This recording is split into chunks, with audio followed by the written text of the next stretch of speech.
Do you know within the cities, there are bylaws. There are rules passed by the county assemblies. Many of you have been arrested by the city hall. If you spit, kutema mate, it's a biological function. Bramwell asked me, if as I'm breathing, nyuki ingie kwa mdomo, will I swallow it or will I spit it? Then I told him, you'll go to prison. You must swallow the bee. If you wear your miniskirt to the point that you are exposing your private parts, your top, you are walking naked, your top is not there. Men removing their shirts and showing bulging muscles. If you go hugging and kissing each other on the streets of Nairobi, that is against the law of public decency. If you want to go and kiss, you go to the beaches. If you want to show affection, not on the streets of Nairobi. Are you loitering for the purpose of procuring a man as your prostitute or a woman as a prostitute? What are the fines? The fines range between 100 shillings to 1,000 shillings, depending on which offense you have committed.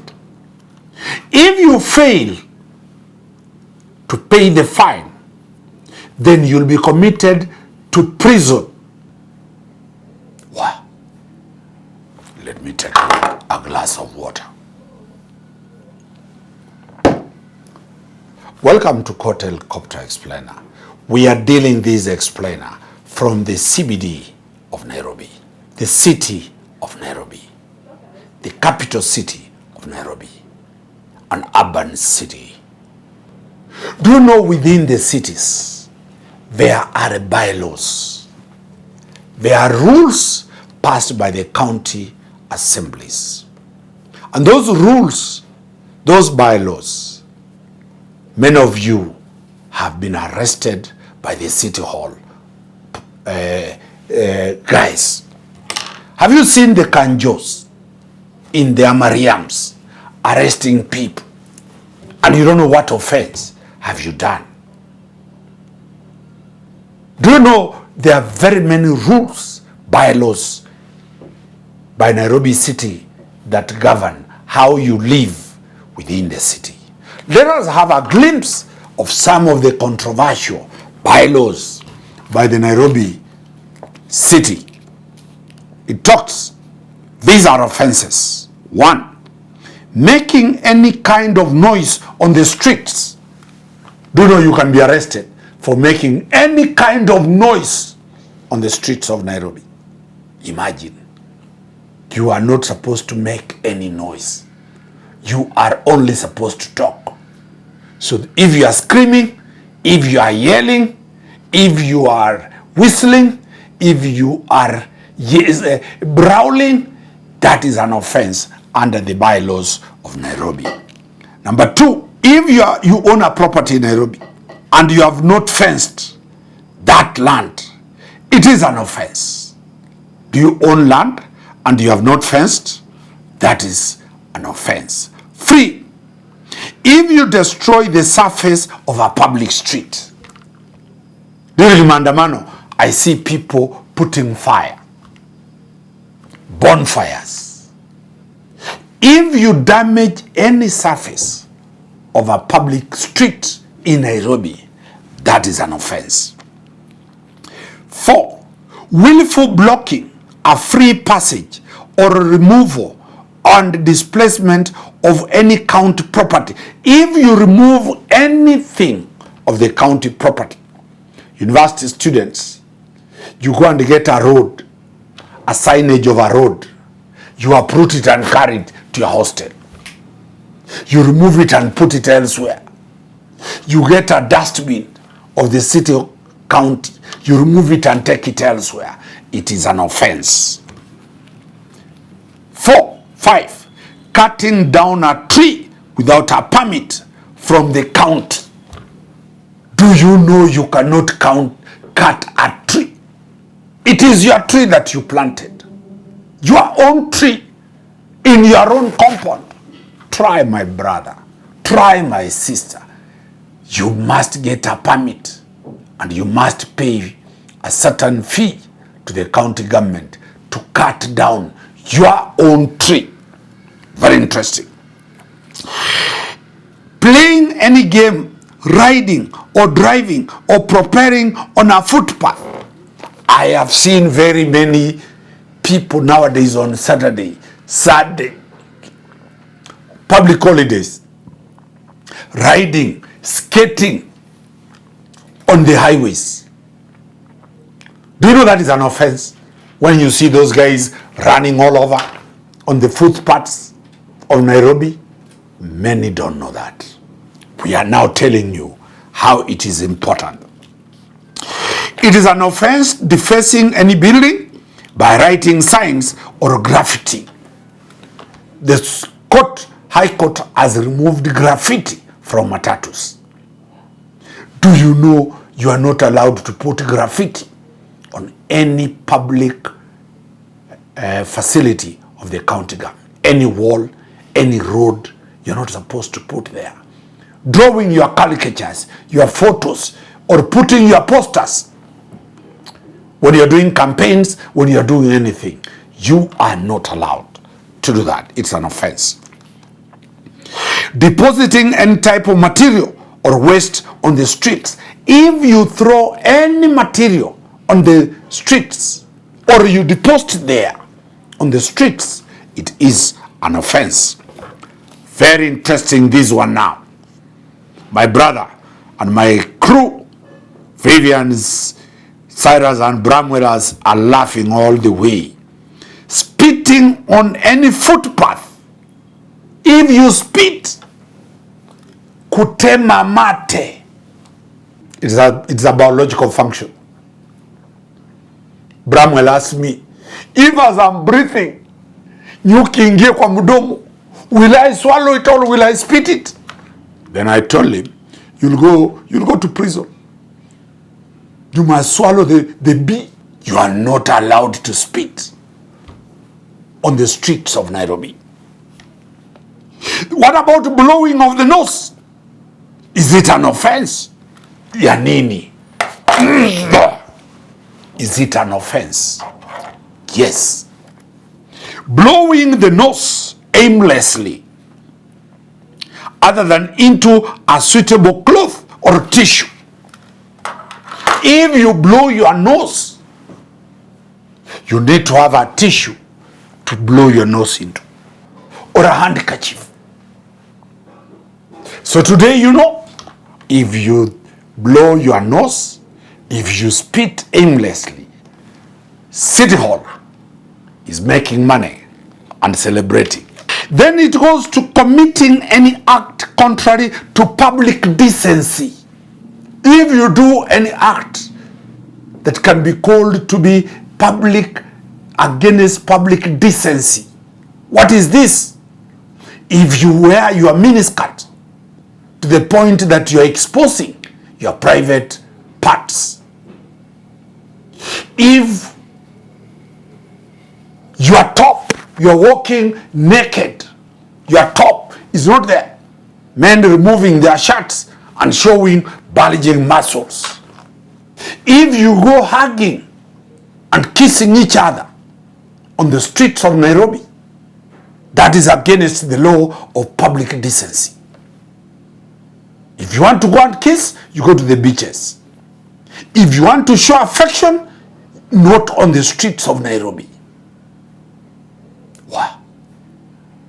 Let me take a glass of water. What about the right for love and romance? It is Valentine's Day. My team are telling me, Wakili, people are going to sue you. Valentine's Day, we must show affection in public. Against the bylaws of Nairobi, you will all go. You'll all go to prison. That is the law. It is an offense for loitering. Are you loitering? moving from one place to another, moving from one place to another aimlessly, it is an offense to be found loitering, importuning or attempting to procure a female or male for prostitution purposes. Are you loitering for the purpose of procuring a man as your prostitute or a woman as a prostitute? My friend, it is not a joke. If you are found at night with miniskirts, loitering and behaving in a manner that you are looking for men, the bylaws don't allow that. 1. It is an offense to defecate or urinate on a street or any other space.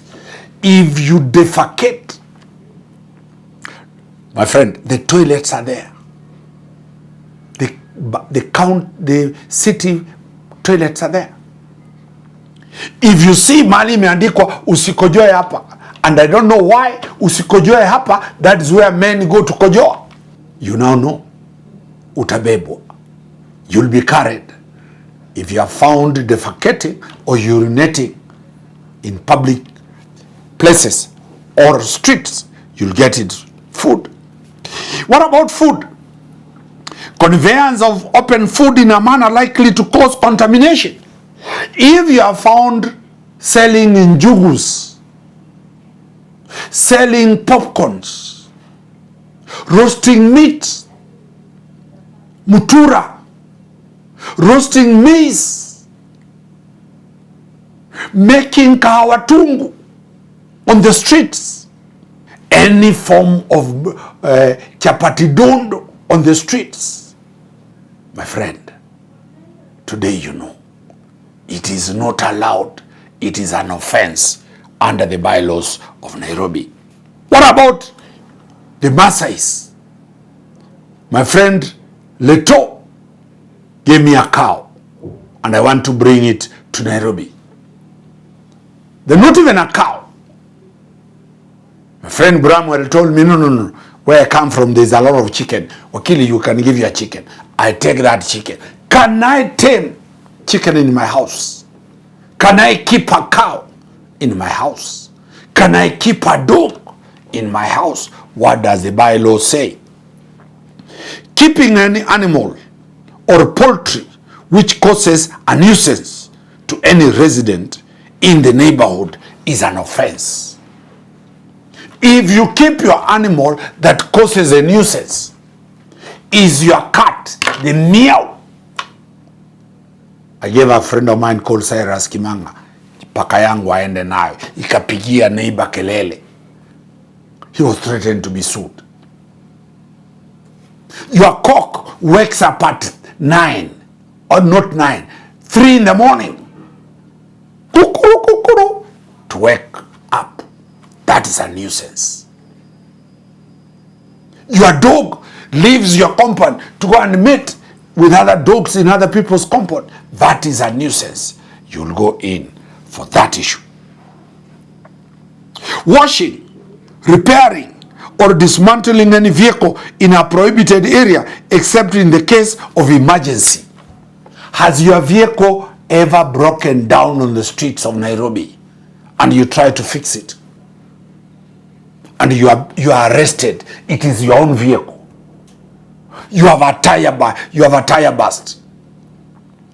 Do you know you cannot repair a car on the streets of Nairobi? That car is supposed to be towed. That boda, you can't repair it there. It is supposed to be towed. So today you know you cannot repair your car on the streets of a city. What about washing? You can also not wash your car. So sometimes when you take your car to a car wash area, Kanjo comes and picks it. It is an offense because that is not a licensed area. What about touting for passengers? It is an offense to tout for passengers from those matatu. matatus that you see. Then failure to observe traffic lights or zebra crossing. Have you known that failure to observe zebra crossing, unaruka barabara anywhere, you are supposed to cross on a particular zebra crossing. You are supposed to follow traffic lights, not whether the road is clear. Now you know. Then you are saying driving or permitting to be driven in an overloaded vehicle such that it contacts or spilling, allowing hedges and trees to encroach and pose a danger to traffic movement. Are you an owner of land and your trees have grown the hedges and those hedges are blocking the road? Do you know it's an offense to allow your trees and your flowers not to be trimmed? Then it says all meat poultry for sale must be inspected. So don't slaughter your chicken and eat it without it being inspected. But how will they know? Kuku ni yangu bana. But me, I'm telling you the law. Any form of poultry meat must be inspected. Every building should be painted at least once every year. If you own a building, every year you must build it. Then a building owner should ensure installation of security lights in front of the building. Have you installed security lights? Parking. You only park on designated parking areas. Parking on a pavement is an offense. Then we have damaging a vehicle clamp, removing or attempting to remove the same. Has your car been clamped and you get msumeno, unakata, unatoa ile clamp and you go away because you are an MCA, because you are powerful? It is a serious offense that you need. What about hawking? Any person found without a valid permit as a hawker in a undesignated area commits an offense, and whatever is hawking shall be impounded. That is the law. If you have more than 6 people waiting to enter matatu at a terminus or a designated stopping place, you must form a queue. If you are more than 6, you must form a queue. So 1, 2, 3, 4, 5, 6, you must form a queue. If you are not in a queue, you are committing an offense under the bylaws. We've dealt with the urination in public. We have dealt with the... So what we are telling you is that there are bylaws. These laws, when you break them, where are you who arrests you? The people who arrest you are county enforcement officers. The county enforcement officers must be in uniform. The police, Kenya Police, has no duty to implement bylaws. After you have been arrested, you'll be taken to a gazetted police station. The next day, you'll be arraigned before the city court or the county courts. Every county government has a magistrate who runs a county court. In Nairobi, there is county courts at City Hall. If you go to Mombasa, there is county courts. There, the law applicable is the bylaws. What are the fines? The fines range between 100 shillings to 1,000 shillings, depending on which offense you have committed. If you fail to pay the fine, then you'll be committed to prison. For the bylaws, for duration not exceeding 3 months if you offend the bylaws of every county or every city. Why are these bylaws necessary? They keep the city to be run in order. The bylaws allow the county government to run cities and the county governments to run their counties in an orderly manner. So, you now know. Wakili Dan Omari from Court Helicopter, we always bring to you the unknown laws that you think they don't exist. Bylaws are bylaws. They exist. Keep watching. The weekend is a long weekend, is a holiday weekend, and we are ready to keep you glued on our screen. Wakili Dan Omari.